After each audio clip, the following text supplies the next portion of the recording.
దేవునికి స్తోత్రములు. లైవ్లో యూట్యూబ్లో వీక్షిస్తున్న సహోదరి సహోదరులకు క్రీస్తునామములో వందనములు. మరి ప్రార్థన చేసుకుందాం ప్రియులారా. పరలోకమందున్న మా తండ్రి, నీ ప్రియకుమారుడు యేసుక్రీస్తు నామములో కృతజ్ఞతాస్తుతులు స్తోత్రములు చెల్లించుకుంటున్నాం నాయన. ఇంతవరకు సజీవ లెక్కలో ఉంచుకొని మమ్మలను నీ సన్నిధిలోనికి నడిపించి నీ ఆత్మతోను సత్యంతోనూ ఆరాధించుకోవడానికి ఇచ్చిన గొప్ప ధన్యత భాగ్యమును బట్టి కృతజ్ఞతాస్తుతులు స్తోత్రం చెల్లించుకుంటున్నాం నాయన. నీ సన్నిధిలో చేరి నీ వాక్యం చెప్పబడుతుండగా నాకు వింటున్న సహోదరి సహోదరులకు నీ కృపను అనుగ్రహించి వాక్యంకు లోపడి వాక్యానుసారంగా మా ఆత్మీయ జీవితమును కట్టుకుని నీకు మహిమ తెచ్చేవారంగా ఘనత తెచ్చేవారంగా ఉండే ధన్యత భాగ్యం మా అందరికీ నీ అనుగ్రహించమని యేసుక్రీస్తు నామములో ప్రార్థన అడిగి వేడుకుంటున్నాం తండ్రి, ఆమెన్. మరి సహోదరి సహోదరులందరూ ఎలా ఉన్నారు? మరి క్షేమంగా ఉన్నారా? వాక్యంతో దినదినము వాక్యంలో వర్ధిల్లుచున్నారా? మరి సంఘానికి వచ్చిన మనమందరము సంతోషంగా ఆనందంగా ఉన్నామా? సంతోషంగా ఆనందంగా ఉండాలి. ఎందుకు సంతోషంగా ఆనందంగా ఉండాలి? చూడండి పిల్లరా, మనకంటే అందచందము గలవారు, మనకంటే ఐశ్వర్యం గలవారు, కోటీశ్వరుల సుంటోళ్ళు వారు ఈరోజు చూడలేకపోయారు. మనం ఈరోజు మరి జీవించుచున్నాము, చలించుచున్నాము, మాట్లాడుతున్నాము. మరి దేవుని సన్నిధిలోనికి వచ్చి దేవుని ఆరాధించుకోవడానికి సంఘముగాను సమాజంగాను కూడుకోవడానికి ఇచ్చిన గొప్ప ధన్యత భాగ్యమును బట్టి దేవునికి కృతజ్ఞతాస్తుతులు స్తోత్రములు చెల్లించబద్దులమై ఉన్నాము పిల్లరా. మరి ఫేస్బుక్ ద్వారా కానీ యూట్యూబ్ ద్వారా కానీ మీ చేరువలోనికి వాక్యం తీసుకురావడానికి, మీతో వాక్యం పంచుకోవడానికి దేవుడిచ్చిన గొప్ప ధన్యత భాగ్యమును బట్టి దేవునికి కృతజ్ఞతాస్తుతులు స్తోత్రములు చెల్లించబద్దుడనై ఉన్నాను పిల్లరా. మరి పిల్లరా, ఈరోజు చాలా అద్భుతమైన అంశము నేర్చుకుందాము. సంఘానికి వచ్చిన మనమందరము చాలా అద్భుతమైన అంశము నేర్చుకుందాము. ఈ అంశము చెప్పబడుతుండగా ఒక వ్యక్తిని గురించి కానీ, ఒక సంస్థను గురించి కానీ, ఒక సంఘమును గురించి ఉద్దేశించినవి కావు. మరి బైబిల్లోని ఆత్మ సంబంధమైన సంగతులతో సరిచూసుకుంటూ మరి క్రీస్తు ప్రేమలను బలవంతం చేయటం బట్టి మేము తెలుసుకున్న సర్వసత్యాన్ని అనేకులకు తెలియజేయాలి. కాబట్టి మరి క్రీస్తు ప్రేమలను బలవంతం చేయడం బట్టి బైబిల్లోని ఆత్మ సంబంధమైన సంగతులు ఏది మాట్లాడినా బైబిల్లోని ఆత్మ సంబంధమైన సంగతులతో మాట్లాడి మరి దేవుని చిత్తాన్ని తెలుసుకొని దేవునికి మహిమ తెచ్చేవారంగాను ఘనత తెచ్చేవారంగా ఉంటూ ముందుకు సాగుదాము ప్రిలారా. మరి ఈరోజు అంశము పాపం అనగానేమి, పాపము ఎప్పుడు ఆరోపింపబడుతుంది అనే అంశము నేర్చుకుందాం పిల్లరా. ఈరోజు అంశము సంఘానికి వచ్చిన మనం అందరము చాలా అద్భుతమైన అంశము నేర్చుకుందాము. పాపం అనగానేమి, పాపము ఎప్పుడు ఆరోపింపబడుతుంది అనే అంశము నేర్చుకుందాం పిల్లరా. మరి మనము ఆలోచన చేసినట్లయితే ఈ అంశంను ఎందుకు నేర్చుకోవాలి అనేది మనం ఆలోచన చేసినట్లయితే పాపము ఎందుకు ఆరోపింపబడుతుంది, పాపము ఎప్పుడు ఆరోపింపబడుతుంది, మరి పాపము ఎవరిపై ఆరోపింపబడుతుంది, మరి పాపము ఆరోపింపడానికి గల కారణాలు ఏంటి, వీటిని గురించి మనం తెలుసుకుందాం పిల్లారా. మరి పాపం అనగా ఏంటి? బైబిల్ ఏం చెప్తుంది? పాపం అనగా పాపమని ఈరోజు సంఘాలలో మరి చాలామంది చెప్తున్నారు. సంఘాలలో మరి పాపము, నువ్వు పాపివి అంటారు. ఎందుకు పాపివి? పాపం అనగా ఏంటి? బైబిల్ ఏం చెప్తుంది? చూడండి పిల్లరా, బైబిల్ చెప్తున్న విధానంలో మనము ఆలోచన చేద్దాం. బైబిల్లోని ఆత్మ సంబంధమైన సంగతులతో మనము సరిచూసుకుంటూ పాపం అనగా ఏంటి చూడండి పిల్లరా. పాపము చేయు ప్రతివాడు ఆజ్ఞను అతిక్రమించును, ఆజ్ఞ అతిక్రమమే పాపము అని మరి బైబిల్ చెప్తుంది పిల్లరా. సకల దుర్నీతి ఇవి పాపము అని చెప్తున్నది చూడండి పిల్లరా. సకల దుర్నీతి పాపము. మరి ఇంకా మనం ఆలోచన మేలైనది చేయనెరిగి అలాగూ చేయని వానికి పాపం కలుగునట. చూడండి, మేలైనది చేయనెరిగి అలాగూ చేయకుంటే పాపము, విశ్వాసమూలము కానిది ఏదో అది పాపమని బైబిల్ చెప్తుంది పిల్లారా. మరి మనం ఆలోచన చేద్దాం పిల్లారా. మరి బైబిల్ ఇంత చక్కగా చదివిస్తున్నా కూడా మరి ఈరోజు నువ్వు పాపివి అంటున్నారే ఏంటి? మనిషి జన్మతా పాపి అంటున్నారు. చూడండి, ఆదాము అవ్వలు చేశారు పాపము, ఆజ్ఞ అతిక్రమించారు కాబట్టి వారి నుండి వచ్చిన సంతతంతా మరి పాపంతో పుట్టారు, పాపివి అంటున్నారు. చూడండి పిల్లరా, ఆదాము అవ్వలు చేసిన పాపము, ఆదాము అవ్వలు ఆజ్ఞను అతిక్రమించారు, దేవుని మాటను మీరారు. మీరారు కాబట్టి వారు పాపం చేశారు. పాపం చేసిన వారి సంతతిని ఒక మనిషి నుండి ప్రతి జాతి మనుషులు భూమి మీదకి వచ్చారు కాబట్టి అందరూ పాపం చేశారు. మరి బైబిల్ ఏం చెప్తుంది? బైబిల్ ఏం చెప్తుంది? పాపము చేస్తేనే పాపి అవుతాడు, కానీ పాపం చేయని వాడు పాపి కాడని బైబిల్ చాలా చక్కగా చెలవిస్తుంది. పిల్లరా, మనం ఆలోచన చేయాలి. మరి ఏమని చెప్తుంది? పాపము చేయువాడు, బైబిల్ చాలా చక్కగా చెప్తుంది. మరి పాపము చేయువాడు ఆజ్ఞను అతిక్రమించునుగాక, ఆజ్ఞ అతిక్రమే పాపము. చాలా చక్కగా చెప్తున్నది. మరి అందరూ మరి ఆదాము నుండి వచ్చిన వారందరూ పాపి అని ఎందుకు చెప్తున్నారంటే వారికి వాక్యం పట్ల సరి అయిన అవగాహన లేకపోవడం, బైబిల్లోని ఆత్మ సంబంధమైన సంగతులు తెలుసుకోకపోవడమని మనం చాలా చక్కగా ఇక్కడ అర్థం చేసుకోవచ్చు పిల్లరా. మరి మనం ఆలోచన చేసినట్లయితే బైబిల్ ఏ విధంగా సెలవిస్తుంది? ఆజ్ఞ అతిక్రమం పాపం అన్నట్టున్నది. 1 యోహాను రాసిన పత్రిక 3వ అధ్యాయం 4వ వచనంలో రాయబడిన లేఖనం చదువుకుందాం పిల్లరా. పాపం చేయు ప్రతివాడు ఆజ్ఞను అతిక్రమించును, ఆజ్ఞ అతిక్రమమే పాపము. చూడండి పిల్లరా, ఇంత చక్కగా చెలవిస్తుంది. పాపము చేయు ప్రతివాడు ఆజ్ఞను అతిక్రమించును, ఆజ్ఞ అతిక్రమే పాపమని 1 యోహాను రాసిన పత్రిక 3వ అధ్యాయం 4వ వచనంలో రాయబడినది. అలాగే 1 యోహాను రాసిన పత్రిక 5వ అధ్యాయం 16వ వచనంలో రాయబడిన లేఖనము సకల దుర్నీతియు పాపము. చూడండి, సకల దుర్నీతియు పాపము. మరి ఇంకంతేకాదు, యాకోబు రాసిన పత్రిక 4వ అధ్యాయం 17వ వచనంలో చాలా చక్కగా రాయబడ్డది. కాబట్టి మేలైనది చేయనెరిగి అలాగా చేయని వానికి పాపము. మేలైనది ఏంటంటే సర్వసత్యం అండి. బైబిల్లోని ఆత్మ సంబంధమైన సంగతులు చెప్పకపోవడం కూడా పాపమని చాలా చక్కగా చెప్తుంది బైబిల్. చూడండి పిల్లరా, మరి చూడండి, విశ్వాస మూలము కానిదేదో అది పాపమట. విశ్వాస మూలము ఏదో అది పాపమట. చూడండి పిల్లలు, మనం ఆలోచన చేసినట్లయితే పాపము ఎందుకు ఆరోపింపబడుతుంది అని కొన్ని ప్రశ్నలు వేసుకుందాం. పాపము ఎందుకు ఆరోపింపబడుతుంది? పాపము ఎప్పుడు ఆరోపింపబడుతుంది? చూడండి, పాపము ఎవరిపై ఆరోపింపబడుతుంది? పాపము ఆరోపింపబడానికి గల కారణాలు అని ఏమిటి అనేది మనము పరిశీలన చేసినట్లయితే పిల్లరా, వీటిని మనం తప్పనిసరి తెలుసుకుందాం పిల్లరా. మరి పాపము ఆరోపించడానికి అనుకూలమైన పరిస్థితులు ఏంటి అనేది మనము పరిశీలన చేసినట్లయితే పిల్లరా, పాపము ఎప్పుడు ఆరోపింపబడును? పాపము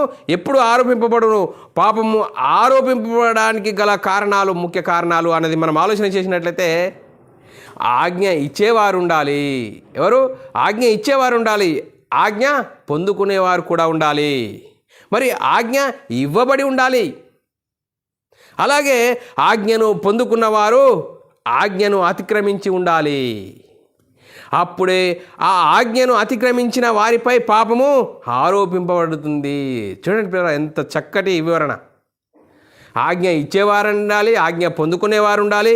మరి చూడండి, ఆ ఆజ్ఞను పొందుకున్నవారు ఆజ్ఞను అతిక్రమించి ఉండాలి. అప్పుడు ఆ ఆజ్ఞ అతిక్రమించిన వారిపై పాపము ఆరోపింపబడుతుందని చాలా చక్కగా వాక్యం సెలవిస్తుంది. అందుకోసమే బైబిల్ చాలా చక్కగా చెప్తున్నది, ఆజ్ఞ అతిక్రమమే పాపము చేయు ప్రతి వాడు ఆజ్ఞను అతిక్రమించును కనుక ఆజ్ఞ అతిక్రమమే పాపమని బైబిల్ చాలా చక్కగా చెలవిస్తుంది. చూడండి పిల్లరా, మరి నేటి క్రైస్తవ సమాజంలో ఏమని చెప్తున్నారు? నేటి క్రైస్తవ సమాజంలో పాపి అంటున్నారు. ఎందుకు పాపి? ఆదాము అవ్వల ఆజ్ఞను అతిక్రమించారు, ఆదాము అవ్వల నుంచి వచ్చిన వారందరూ పాపం చేశారు అంటున్నారు, పాపి అని చెప్తున్నారు. కానీ బైబిల్ ఏం చెప్తుంది? ఆజ్ఞ అతిక్రమమే పాపము చేయు ప్రతి వాడు ఆజ్ఞ అతిక్రమించిన కనుక వాడు పాపి అని చెప్తున్నది. అని మరి ఈరోజు చాలామంది బోధకులు ఏం చెప్తున్నారు?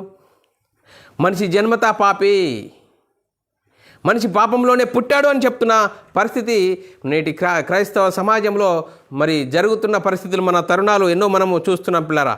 మరి బైబిల్ ఏం చెప్తుంది? మనుషులందరూ పాపము చేసినందున ఏమని చెప్తుంది? మనుషులందరూ పాపము చేసినందున మరణము అందరికీ సంప్రాప్తమాయెను. చూడండి పిల్లరా, ఎంత చక్కగా బైబిల్ చాలా చక్కగా చెప్తుంది. మనుషులందరూ పాపము చేసినందున మరణము అందరికీ సంప్రాప్తమాయెను. మనం ఆలోచన చేయాలి, పాపం వలన వచ్చు జీతము మరణము. ఏ మరణం అండి? శరీర మరణమా, ఆత్మ మరణమా? చూడండి పిల్లరా, మనిషికి 2 మరణాలు ఉంటాయి. ప్రకృతి సంబంధమైన మరణం ప్రతి ఒక్కరికి ఉంటుంది. ఒకరోజు పుట్టాము, ఒకరోజు చనిపోతాం, ప్రతి ఒక్కరికి ఇది గ్యారంటీ. చూడండి పిల్లరా, మరి రెండో మరణము ఆత్మమరణము. ఆత్మమరణము చూడండి పిల్లరా, ఆజ్ఞ దేవుని మాటను వినకపోవడము, దేవుని మాటను అనుసరించి జీవించకపోవడమే ఆజ్ఞ అతిక్రమమే పాపము. పాపం వల్ల వచ్చింది మరణము, ఆత్మమరణము. దేవుడి నుండి ఎడబాటు కలుగుతుందని లేఖనం చాలా చక్కగా చెప్తున్నది. చూడండి పిల్లరా, మరి రోమీల రాసిన పత్రిక 6వ అధ్యాయం 23వ వచనంలో, ఏలయనగా పాపం వలన వచ్చు జీతము మరణము. ఏ మరణం అండి? ఆత్మమరణము. దేవుడి నుండి ఎడబాటు అనేది బైబిల్ చాలా చక్కగా చెప్తున్నది. మరి శరీర మరణం ప్రతి ఒక్కరికి ఉంటుంది, కానీ ఆత్మమరణము అనేది దేవుడి నుండి ఎడబాటు. బైబిల్ చాలా చక్కగా చెప్తుంది. ఆత్మమరణం అని బైబిల్ చాలా చక్కగా చెప్తున్నది. చూడండి పిల్లరా, మరి అయితే దేవుని కృపావరం మన ప్రభు అయిన యేసుక్రీస్తు నందు నిత్య జీవము.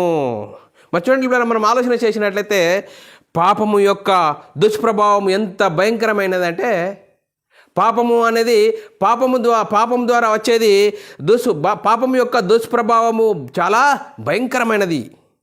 చూడండి పిల్లరా, మరి దేవునికి మనకును దూరం చేసేదే పాపము. మీ దోషములు మీకును దేవునికి అడ్డముగా ఉన్నాయట. మనం చేసే దేవుని మాట వినకపోవడము, దేవుని ఆజ్ఞను అనుసరించి చేయకపోవడము, అనుసరించి జీవించకపోవడమే పాపము. మనుషులందరూ పాపము చేసినందున దేవుడు అనుగ్రహించి మహిమను పొందలేకపోతున్నారట. బైబిల్ చాలా చక్కగా చెప్తున్నా. చూడండి బ్రదర్, మరి యెషయా గ్రంథంలో రాయబడ్డది 59వ అధ్యాయము 1వ వచనంలో చాలా చక్కగా రాయబడ్డది. రక్షింపనేరకుండున్నట్లు యెహోవా హస్తము కూర్చ కాలేదు, విననేరకుండున్నట్లు ఆయన చెవులు మందము కాలేదు. మీ దోషములు మీకును దేవునికి అడ్డముగా వచ్చినట. చూడండి పిల్లలు, మనం చేసిన ఈ పాపము యొక్క దుష్ప్రభావం చాలా భయంకరమైనది. దేవుని నుండి ఎడబాటు కలుగుతుంది అని బైబిల్ చాలా చక్కగా చెప్తుంది. చూడండి పిల్లలు, పాపం యొక్క దుష్ప్రభావము దేవుని నుండి నిత్య జీవము అని పొందుకోలేము. దేవుని నుండి ఎడబాటు కలుగుతుంది. మరి దేవుని నుండి ఎడబాటు కలిగితే ఏం అంటే, దేవుని నుండి ఎడబాటు కలగడం అంటే నిత్య నరకము. ఆత్మకు నిత్య నరకము. చూడండి, ఎంతకాలము ఆ నిత్య నరకం అంటే యుగ యుగాలు. అగ్ని ఆరదు, పురుగు చావదు. చూడండి పిల్లరా, ఆత్మకు యుగ యుగాలు నరకంలో కాలిపోయే భయంకరమైన పరిస్థితి. పాపం యొక్క దుష్ప్రభావం చాలా భయంకరమైనది అని బైబిల్ చాలా చక్కగా చెప్తున్నది. చూడండి పిల్లరా, మరి ఆదామును గురించి మనం ఆలోచన చేద్దాం పిల్లరా. ఆదామును గురించి మనం పరిశీలన చేస్తే పిల్లరా, ఆదాము పాపము చేయడం ద్వారా ఏం పోగొట్టుకున్నాడు? దేవుని కుమారత్వం పోగొట్టుకున్నాడు. ఆదాము పాపం దేవుని ఆజ్ఞను అనుసరించకపోవడమైంది. దేవుని ఆజ్ఞను అతిక్రమించాడు కాబట్టి పాపము వచ్చింది. ఆ పాపం ద్వారా ఏమైంది? ఏం పోగొట్టుకున్నాడు? దేవుని కుమారత్వం పోగొట్టుకున్నాడు. చూడండి పిల్లరా, ఆదాము దేవుని కుమారుడని బైబిల్ చాలా చక్కగా చెప్తున్నది. లూకాసు వార్త 3వ అధ్యాయం 38వ వచనంలో లేఖనం చదువుకున్నట్లయితే, కేయును ఎనోషును, ఎనోషు షేతును, షేతు ఆదాముకు, ఆదాము దేవునికి కుమారుడు. చూడండి పిల్లరా, ఆదాము దేవునికి కుమారుడు. చూడండి పిల్లరా, మరి ఆదాము ఆజ్ఞ అతిక్రమించడం ద్వారా ఏం పోగొట్టుకున్నాడు? కుమారత్వం పోగొట్టుకున్నాడు. దేవుని కుమారత్వము పోగొట్టుకున్నాడు. చూడండి పిల్లరా, పాప క్షమాపణ ఎలా జరుగుతుంది? మరి ఈ పాప క్షమాపణ ఎలా జరుగుతుంది అనేది మనము ఆలోచన చేసినట్లయితే, పాప క్షమాపణ విలువను గురించి మనము ఆలోచన చేస్తే పిల్లరా, పాప క్షమాపణ అనేది మరి అంగట్లో దొరికే వస్తువు కాదు. సూపర్ మార్కెట్లో దొరికే అది కాదు. ఎక్కడంటే అక్కడ మరి కొనుక్కుంటే వచ్చేది కాదు. చూడండి పిల్లరా, మరి నిత్య జీవం అనేది మరి చూడండి పిల్లరా, నిత్య జీవము ఎలా సంపాదించుకోవాలి అంటే, చూడండి పిల్లరా, నిత్యము బ్రతుకున్నట్లు వాని సన్నిధిలో ప్రాయశ్చిత్తం చేయగలవాడెవడు? చూడండి, ఎవరినైనా మరి నిత్యము బ్రతుకున్నట్లు వాని గురించి ప్రాయశ్చిత్తం చేయగలవాడు ఎవడున్నాడంటే ఎవడు లేడని బైబిల్ చాలా చక్కగా చెప్తున్నది. కీర్తనలు 49వ అధ్యాయము 7 నుంచి 9 వచనాల్లో చాలా చక్కగా రాబడ్డది. చూడు, ఎవడును ఏ విధం చేతనో తన సహోదరుని విమోచింపలేడు. చూడండి పిల్లరా, మనము నిత్య జీవం పొందాలంటే సూపర్ మార్కెట్లో లోకంలో దొరికే వస్తువు కాదు. చూడండి, ఎవడు ఏ విధం చేతనైనా తన సహోదరుని విమోచింపలేడు. వాని కుళ్ళు చూడక నిత్యము బ్రతుకున్నట్లు వాని నిమిత్తము దేవుని సన్నిధిని ప్రాయశ్చిత్తం చేయగలవాడు ఎవడు లేడు. వారి ప్రాణ విమోచన ధనం బహు గొప్పది, అది ఎన్నటికీ అట్లు తీరక ఉండవలసినదే. చూడండి పిల్లరా, మరి ఎప్పుడు అట్లా తీరక ఉండవలసినదే. మరి ఏంటి దీనికి పరిష్కారం అన్నది ఆలోచన చేసినట్లయితే దేవుడు తన సొంత కుమారుడిని పాప శరీరాకారంతో పంపాడు పిల్లరా. ఒక పరిష్కారం అనేది దేవుని కుమారుని ద్వారా మనకు లభించింది. దేవుడు తన సొంత కుమారుని నీలాంటి నాలాంటి శరీరం ధరించుకొని యేసుక్రీస్తు ఈ లోకానికి వచ్చాడు. వెండి బంగారముల వంటి క్షయ వస్తువుల చేత మీరు విమోచింపబడలేరు. అమూల్య రక్తం ద్వారా మీరు విమోచన కలిగింది. చూడండి, పాపక్షమాపణ అనేది అంగట్లో దొరికేది వస్తువు కాదు, మరి సూపర్ మార్కెట్లో మరి కొనుక్కుంటే వచ్చేది కాదు అని లేఖనాలు చాలా చక్కగా చెప్తున్నాయి. చూడండి, మరి పాపంతో చనిపోతే నిత్య నరకం తప్పదు, అగ్ని ఆరదు, పురుగు చావదు, యుగాలు ఆత్మకు నరకం అనేది తప్పదు. ఆ నరకాన్ని తప్పించడానికే దేవుడు తన సొంత కుమారుని పాప శరీరాకారంతో ఈ లోకానికి పంపి నీ కోసం నా కోసం సిలువలో బలియాగం గావించాడు. చూడండి, బలియాగం గావించాడు. మరి చూడండి పిల్లరా, ఆ బలియాగం గావించిన ఆ రక్త దారాల ద్వారా నేను పాపిని, నా పాపల కోసం యేసుక్రీస్తు మరణించాడు, దేవుడు ఆయనను తిరిగి లేపాడని, యేసుక్రీస్తు దేవుని కుమారుడు, యేసుక్రీస్తు ప్రభు అని విశ్వసించి యేసుక్రీస్తు నామంలో బాప్తిసం పొందితే అప్పుడు పాప క్షమాపణ, నిత్య జీవము, పరలోక ప్రాప్తి, దేవుని ఇంటివారము, ఇంత గొప్ప భాగ్యము మరి యేసుక్రీస్తు ద్వారా మరి కలుగుతుందని లేఖనాలు చాలా చక్కగా చెప్తున్నాయి పిల్లరా. ఆ ప్రియుని యందు ఆయన రక్తం వలన విమోచన కలుగుతుంది. గొప్ప ఈవులు చూడండి పిల్లరా, యేసుక్రీస్తు ద్వారా కలిగే ఈవులను గురించి మనము లేఖనాలు చదువుకున్నట్లయితే ఎఫెసీయులకు రాసిన పత్రిక 1:7 రాయబడిన మాట, దేవుని కృపామాయదైశ్వర్యమును బట్టి, చూడండి పిల్లరా, దేవుని కృపామాయదైశ్వర్యమును బట్టి ఆ ప్రియుని యందు ఆయన రక్తం వలన మనకు విమోచన అనగా మన అపరాధములకు క్షమాపణ కలిగి ఉన్నది. చూడండి పిల్లరా, మన అపరాధములకు క్షమాపణ కలిగి ఉన్నది. చూడండి పిల్లరా, పాప క్షమాపణ ద్వారా దేవుని కుమారత్వం పొందుకుంటాము. చూడండి పిల్లరా, ఆదామవ్వలు ఏదైతే పోగొట్టుకున్నారో దేవుని కుమారత్వము, ఆజ్ఞను అతిక్రమించారో, ఆజ్ఞ అతిక్రమే పాపంలో వచ్చింది మరణము. దేనికి? దేవుని నుండి ఎడబాటు కలిగింది. ఆ ఎడబాటు ఎప్పుడు కలుగుతుంది? యేసుక్రీస్తు దేవుని కుమారుడు, యేసుక్రీస్తు ప్రభువు, యేసుక్రీస్తు మనందరి పాపాల కోసం మరణించాడు, దేవుడు ఆయనను తిరిగి లేపాడు. నేను పాపిని, నా పాపాల కోసం యేసుక్రీస్తు మరణించాడని మనము పాప క్షమాపణ, నిత్య జీవం పొందాలంటే యేసుక్రీస్తు దేవుని కుమారుడు, యేసుక్రీస్తు ప్రభు అని విశ్వసించి యేసుక్రీస్తు నామంలో బాప్తిసం పొందితే పాప క్షమాపణ, దేవుని కుమారత్వం పొందే గొప్ప అవకాశము యేసుక్రీస్తు ద్వారానే అని లేఖనాలు చాలా చక్కగా చెప్తున్న. చూడండి పిల్లరా, మరి దేవుని కుమారులము, చూడండి, దేవుని కుమారులమయ్యే గొప్ప భాగ్యము, దేవుని ఇంటివారము. చూడండి, ఇంత గొప్ప ఈవులు, దేవుని ఇంటివారము, పరలోక వారసులము. చూడండి, పరిశుద్ధుల పట్టణంలో పాలివారమై ఉంటాము. ఎంత అద్భుతం పిల్లారా! ఇంత గొప్ప అద్భుతము మనం అర్థం చేసుకోవాల్సిన అవసరం ఎంతైనా ఉంది. అందుకోసమే చూడండి పిల్లారా, మనిషి ఆజ్ఞాతకమే పాపం వల్ల వచ్చింది మరణము. దేనికి? ఆత్మ మరణము, దేవుని నుండి ఎడబాటు. ఆ ఎడబాటు అంటే ఏంటి? నిత్య నరకము, అగ్ని ఆరదు, పురుగు చావదు, ఆ యుగాలు ఆత్మ నరకంలో కాలిపోవాలి. ఆ నరకం నుంచి తప్పించాలంటే యేసుక్రీస్తును దేవుడు తన సొంత కుమారుని పాప శరీరాకం నీలాంటి నాలాంటి శరీరము ధరించుకొని యేసుక్రీస్తు ఏం చేశాడు? మరి సిలువలో మరణించాడు. మనందరి పాపాలను తీసివేయడానికి, మనందరిని నిత్య జీవంలోనికి తీసుకెళ్ళడానికి, దేవుని యొద్దకు తీసుకెళ్ళడానికి యేసుక్రీస్తు సిలువలో బలియాగం గావించాడు. సిలువలో రక్తం కార్చాడు. ఆ రక్తధారాల ద్వారా నేను పాపిని అని మనందరి పాపాలు ఒప్పుకొని యేసుక్రీస్తు దేవుని కుమారుడు, యేసుక్రీస్తు ప్రభు అని విశ్వసించి యేసుక్రీస్తు నామంలో బాప్తిసం పొందుకుంటే దేవుని కుమారత్వము, ఆ దేవుని కుమారత్వం చూడండి పిల్లరా, దేవుని కుమారత్వం, దేవుని ఇంటివారం అయ్యే గొప్ప భాగ్యము. ఆత్మను రక్షించుకోవడం, యేసుక్రీస్తు నమ్ముకోవడం అంటే ఆత్మను రక్షించుకోవడము అనేది బైబిల్ చాలా చక్కగా సెలవిస్తుంది పిల్లారా. మరి చూడండి, దేవుడు తన సొంత కుమారుని పాప శరీరాకారంతో పంపాడు. ఆయన శరీరమందు పాపమునకు శిక్ష విధించెను. చూడండి పిల్లారా, ఆయన శరీరమందు పాపానికి శిక్ష విధించాడు అని లేఖనాలు చాలా చక్కగా చెప్తున్నది. మరి దేవుని గొప్ప పాపక్షమాపణ ద్వారా మనము పాపక్షమాపణ కలిగిన తర్వాత మరి దేవుని ఇంటివారము, దేవుని పరలోక వారసులమైన మనము ఏంటండి? రాజులైన యాజక సమూహము. చూడండి పిల్లరా, మనం ఎవరము? క్రీస్తునందు విశ్వాసం ఉంచిన నీవు నేను సహోదరుడా ఎవరము? అయితే మీరు చీకటిలో నుండి, మనం ఎక్కడి నుండి వచ్చినాము?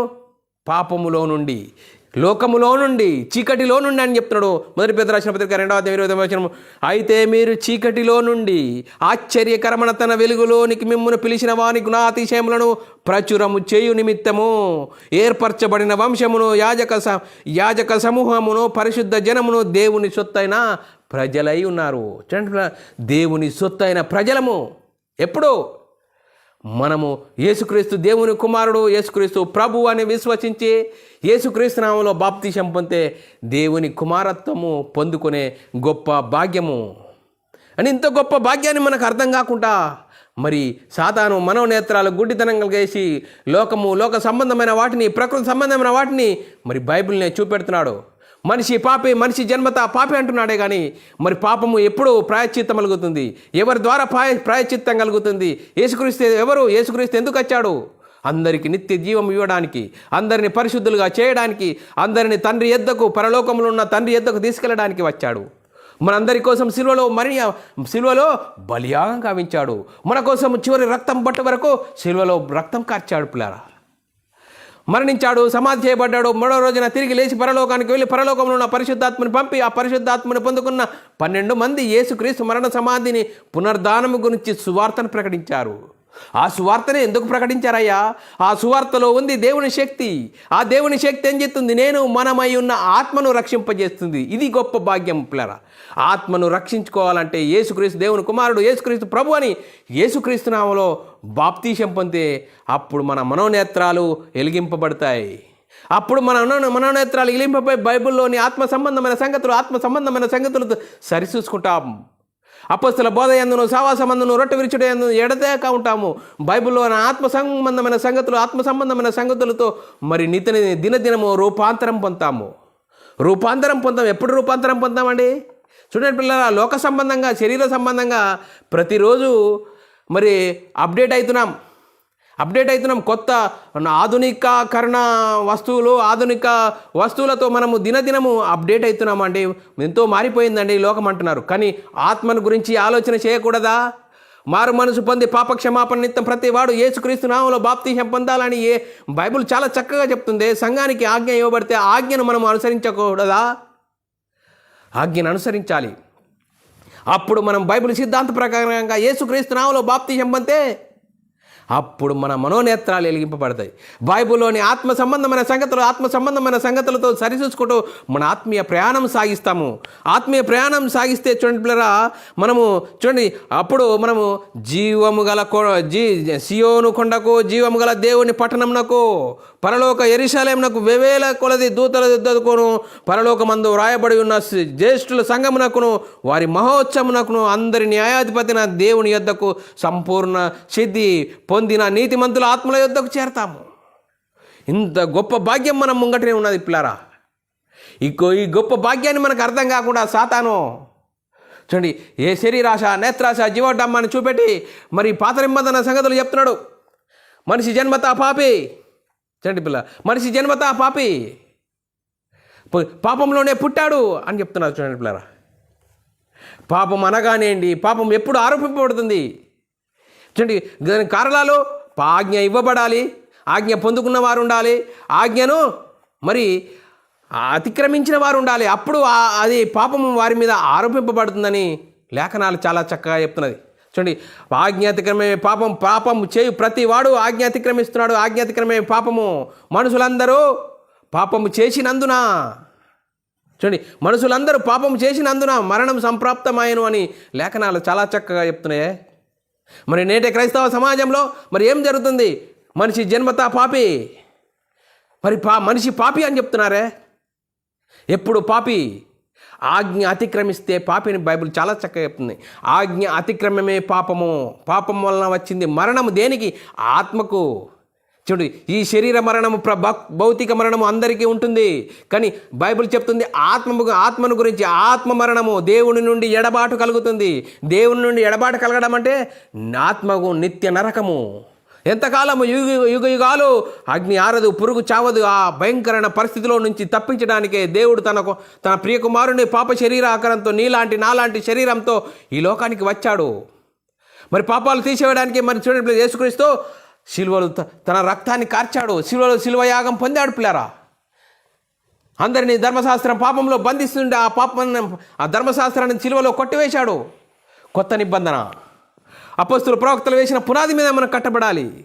అపోస్తులు ప్రవక్తలు దేనిని ప్రకటించారు? యేసుక్రీస్తు మరణ సమాధి పునరుద్ధానం గురించి ప్రకటించారు, సువార్తను ప్రకటించారు. ఆ సువార్తను ఎందుకు ప్రకటించారయ్యా? సువార్తలో ఉంది దేవుని శక్తి. ఆ దేవుని శక్తి ఏం చెప్తుంది? నేను మనమై ఉన్న ఆత్మను రక్షించుతుంది. యేసుక్రీస్తు నమ్ముకుంటే ఆత్మను రక్షించుకోవడము.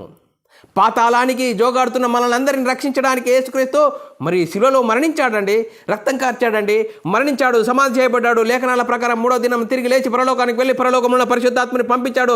ఆ పరిశుద్ధాత్మ పొందుకున్న 12 మంది ఏమని చెప్పారు? యేసుక్రీస్తు మరణ సమాధిని గురించి సువార్తను ప్రకటించారు. ఆ సువార్తలో ఉంది దేవుని శక్తి. దేవుని శక్తి ఏంటి? నేను మనమై ఉన్న ఆత్మను రక్షింపజేస్తుంది. చూడండి బ్రదర్, మనం ఆలోచన చేసినట్లయితే ఇంకా చూడండి బ్రదర్, ఇంకా ఈ విధంగా మనము జీవించకపోతే ఇంకా మరి మన ఇష్టానుసారమైన జీవితం జీవిస్తే కొత్త నిబంధనకు మధ్యవర్తి అయిన యేసునొద్దకు చూడండి బ్రదర్, మరి యేసునొద్దకు మనము వచ్చాము. చూడండి, పాపం గురించి మనం తెలుసుకుంటున్నాము. ఎవడు ఏ విధం చేతను తన సహోదరుని విమోచింపలేడు. చూడండి, వాని కుళ్ళు చూడక నిత్యం బ్రతుకున్నట్లు వాని నిమిత్తము దేవుని సన్నిధిలో ప్రాయశ్చిత్తం చేయగలవాడు ఎవడు లేడు. వారి ప్రాణ విమోచనం బహు గొప్పది, అది ఎన్నటికీ అట్లా తీరక ఉండవలసిందే. చూడండి పిల్లరా, మరి పాపక్షమాపణ అనేది మరి లోకంలో దొరికేది కాదు, సూపర్ మార్కెట్లో దొరికేది కాదు. యేసుక్రీస్తు ఎందుకు రావాలి? యేసుక్రీస్తు దేవుని కుమారుడు, యేసుక్రీస్తు ప్రభువు. యేసుక్రీస్తు ఎందుకు మరణించాడు శిలువలో? మనందరికీ పాపక్షమాపణ, మనందరికీ మన పరలోకంలో ఉన్న తండ్రి యొద్దకు తీసుకెళ్ళడానికి దేవుని కుమారులమయ్యే గొప్ప భాగ్యము మరి యేసుక్రీస్తు ద్వారా కలిగిందండి. లేఖనాలు చాలా చక్కగా చెప్తున్నాయి. అందుకోసమే పిల్లరా, ఇంకా మన ఇష్టానుసారంగా జీవిస్తే కొత్త నిబంధనకు మధ్యవర్తి అయిన మరి ఆ రక్తాన్ని అపవిత్రమైనదిగా ఎంచువానికి ఎంతో ప్రతిదండన అని లేఖనాలు చెప్తున్నాయి పిల్లరా. ఏప్రిల్ రాసిన పత్రిక 10:29 వచనము చదువుకున్నట్లయితే, ఇట్లుండగా దేవుని కుమారుని పాదములతో తొక్కి తాను పరిశుద్ధపరచబడుటకును సాధనమైన నిబంధన రక్తమును అపవిత్రమైనదిగా ఎంచి కృపకు మూలమగు ఆత్మను తిరస్కరించు వాడు ఎంత ఎక్కువైన దండనకు పాత్రుడగునని ఎంచునని మీకు తోచును. చూడండి పిల్లరా, మరి ఇంత చక్కగా ఇంత దాన్ని మరి కృపకు మూలమగు మరి దండనకు పాత్రుడగును అని చెప్తున్నది పిల్లరా. ఎవడు ఏ విధం చేతన సహోదరుని విమోచింపలేడు. ఈ లోకంలో దొరికేది కాదు పాపక్షమాపణ. యేసుక్రీస్తుకు రావాలి. యేసుక్రీస్తు దేవుని కుమారుడు, యేసుక్రీస్తు ప్రభు అని విశ్వసిస్తే మనమై ఉన్న ఆత్మను రక్షించుకుంటాము. అందుకోసమే మనుషులందరూ పాపము చేసినందున అని లేఖనాలు చాలా చక్కగా చెప్తున్నాయి. మనుషులందరూ పాపము చేసినందున పాపము ఆరోపింపబడుతుంది, కానీ పాపము చేయని వారి మీద పాపము ఆరోపింపబడదు. చూడండి పిల్లరా, ఆజ్ఞ ఇచ్చి ఉండాలి, ఆజ్ఞను పొందుకున్న వారు ఉండాలి, ఆజ్ఞను మరి అతిక్రమించిన వారు ఉండాలి. అప్పుడు పాపము వారి మీద ఆరోపింపబడుతుంది. చూడండి, పాపం అనగానేమి ఆజ్ఞ అతిక్రమే పాపం వలన వచ్చింది మరణం. దేనికి? ఆత్మమరణము. చూడండి, ఈ ఆత్మమరణము వచ్చింది. ఆత్మమరణం ద్వారా ఆదామవ్వలు పోగొట్టుకున్న దేవుని కుమారత్వము పోగొట్టుకున్నారు. ఏమైంది? సాతాను రాజ్యంలోకి వెళ్ళిపోయారు. అనతి కాలంలోనే సాతాను రాజ్యంలోకి వెళ్ళిపోయారు. చూడండి పిల్లరా, ఆదామును చల్లపూట దేవుడు పిలిచాడు, ఆదామా ఎక్కడున్నావంటే చెట్ల చాటున ఉన్నాను అంటున్నావు. ఎందుకు? నేను తినవద్దన్న పండు తింటివా? అవును. చూడండి పిల్లరా, దేవుని మాటను చల్లపూట విని మరి మాట్లాడేవారు. కానీ ఒకరోజు ఏమైపోయింది? దేవుని ఆజ్ఞను అతిక్రమించిన తర్వాత ఆదాము ఆదాము దేవుని మాటకు విని భయపడ్డాడు, సాతాను రాజ్యంలోకి వెళ్ళిపోయాడు. ఈరోజు పిల్లరా, ఆజ్ఞను అతిక్రమించడం ద్వారా పాపం అనేది కలుగుతుంది. ఆజ్ఞ అతిక్రమే పాపం వల్ల వచ్చింది మరణము, ఆత్మమరణము. దేవుని నుండి ఎడబాటు కలుగుతుంది. దేవుని నుండి ఎడబాటు కలిగితే నిత్య నరకము. చూడండి పిల్లరా, మరణిస్తే పాతాళానికి జోగాడిదే భయంకరమైన పరిస్థితి మనకు ఉంది. ఆ భయంకరమైన పరిస్థితిలో నుంచి తప్పించడానికి దేవుడు తన ప్రియ కుమారుని పాప శరీరాకారంతో పంపించాడు. ఎందుకు పంపించాడు? మనందరికీ నిత్య జీవం ఇవ్వడానికి, మనందరికీ పాపక్షమాపణ, పరలోక రాజ్యము, దేవుని ఇంటివారమయ్యే గొప్ప భాగ్యము. యేసుక్రీస్తు దేవుని కుమారుడు, యేసుక్రీస్తు ప్రభు అని విశ్వసించి యేసుక్రీస్తు యొద్దకు వచ్చి, నేను పాపిని, నా పాపాల కోసం యేసుక్రీస్తు శిలువలో మరణించాడు, శిలువలో కార్చిన రక్తధారాల ద్వారా నా పాపాలు క్షమింపబడినాయి అని యేసుక్రీస్తు దేవుని కుమారుడు, యేసుక్రీస్తు ప్రభు అని విశ్వసించి యేసుక్రీస్తు నామంలో బాప్తిజం పొందితే ఆదామవ్వలు పోగొట్టుకున్న దేవుని కుమారత్వము పొందుకుంటామని బైబిల్ చాలా చక్కగా చెప్తున్నది. చూడండి పిల్లరా, ఇంత గొప్ప భాగ్యమును అర్థం కాకుండా సాతాను శరీరాశ, నేత్రాశ, జీవడమ్మాన్ని చూపెడుతున్నాడు. నువ్వు బైబిల్ పట్టుకొని సంఘానికి వెళ్ళు, పాట పాడు, కానుక వేయు, నీకు దగ్గ పరలోకం ఎవరికి లేదని భయంకరమైన పరిస్థితిలో మరి అనేకులను పాత నిబంధన సంగతులు చెప్పి ఆమెనని సంఘంకు వస్తున్నారు, పాట పాడుతున్నారు, కానుక వేస్తున్నారు, ఎవరి పనులు వారు చేస్తున్నారు. ఎందుకు? యేసుక్రీస్తు ఏం చేశాడు? మరణమును నిరర్ధకం చేసి జీవమును అక్షయతను సువార్త వలన వెలుగులోనికి తీసుకొని వచ్చాడు. ఏ మరణము? శరీర మరణం, భౌతిక మరణం అందరికీ ఉంటుంది. ఆత్మ మరణం నుంచి తప్పించడానికి మరణము నిరర్ధకం చేశాడు. రెండవ మరణం నుంచి నిరర్ధకం చేసి జీవమును అక్షయతను సువార్త వలన వెలుగులోనికి వచ్చిన ఆ సువార్తను విని యేసుక్రీస్తు దేవుని కుమారుడు, యేసుక్రీస్తు ప్రభు అని విశ్వసించి యేసుక్రీస్తు నామంలో బాప్తిసం పొందితే ఆదామవ్వలు పోగొట్టుకున్న దేవుని కుమారత్వం పొందుకుంటాము. దేవుని ఇంటి వారం పరలోక వారసులము. ఇంత గొప్ప భాగ్యము మనకు కలుగుతుందని బైబిల్ చాలా చక్కగా చెప్తున్నది. అందుకోసమే పాపం అనగానే ఏంటి? ఆజ్ఞ అతిక్రమే పాపం, పాపం వల్ల వచ్చింది మరణము. దేనికి? ఆత్మమరణము. పాపం ఎప్పుడు ఆరోపింపబడుతుంది? ఆజ్ఞ ఇచ్చేవారు ఉండాలి, ఆజ్ఞ పొందుకునేవారు ఉండాలి, ఆజ్ఞను అతిక్రమించేవారు ఉండాలి. అప్పుడు మరి ఆ పాపము ఆరోపింపబడుతుందని లేఖనాలు చాలా చక్కగా చెప్తున్నాయి. ఇంతవరకు మనం విన్నాం పిల్లరా. మరి ఈరోజు ఈ వాక్యం విన్నాము, నువ్వు నేను. మరి ఏం తెలుసుకున్నాం? పాపక్షమాపణ, నిత్య జీవం ఎవరి ద్వారా? యేసుక్రీస్తు ద్వారా కలుగుతుందని లేఖనాలు చాలా చక్కగా చెప్తున్నాయి. మరి ఇంతవరకు చెప్పబడిన వాక్యం ప్రతి ఒక్కరి హృదయంలో నీరుగట్టి ఫలింపజేయను గాక. ఆమెన్. అందరికీ వందనములు. దేవునికి స్తోత్రాలు. ప్రార్థన చేసుకుందాం. పరలోకమందున్న మా తండ్రి, నీ ప్రియకుమారుడు యేసుక్రీస్తు నామములో కృతజ్ఞతాస్తుతులు స్తోత్రములు చెల్లించుకుంటున్నాం నాయన. ఇంతవరకు సజీవ లెక్కలో ఉంచుకొని నీ కృపలో కాపాడుతూ పాపం అనగానే మీ పాపం ఎప్పుడు ఆరోపింపబడుతుందని లేఖనాల ద్వారా ఎన్నో విధాలుగా మమ్మల్ని హెచ్చరించిన విధానం స్తోత్రాలు.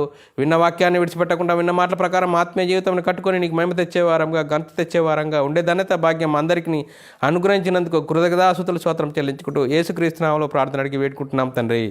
ఆమెన్. మరి సహోదరులారా, మరి ఇలాంటి అంశాలు వినాలనుకుంటున్నారా? యూట్యూబ్ ఛానల్లో BW అకాడమీ అని ఛానల్ సబ్స్క్రైబ్ చేసుకోండి. అలాగే బైబుల్ విజ్డమ్ అకాడమీ బేరన్ అని సబ్స్క్రైబ్ చేసుకోండి. మీరు వినండి, మీ సహోదరులకు పంపించండి, అనేకులకు షేర్ చేయండి. మీ వ్యక్తిగత ప్రార్థనలో, మా పరిచర్య నిమిత్తం ప్రార్థనలో జ్ఞాపకం చేసుకోవాల్సిందిగా క్రీస్తు ప్రేమను బట్టి బతిమాలుకొచ్చున్నాను. అందరికీ వందనములు. దేవునికి స్తోత్రములు.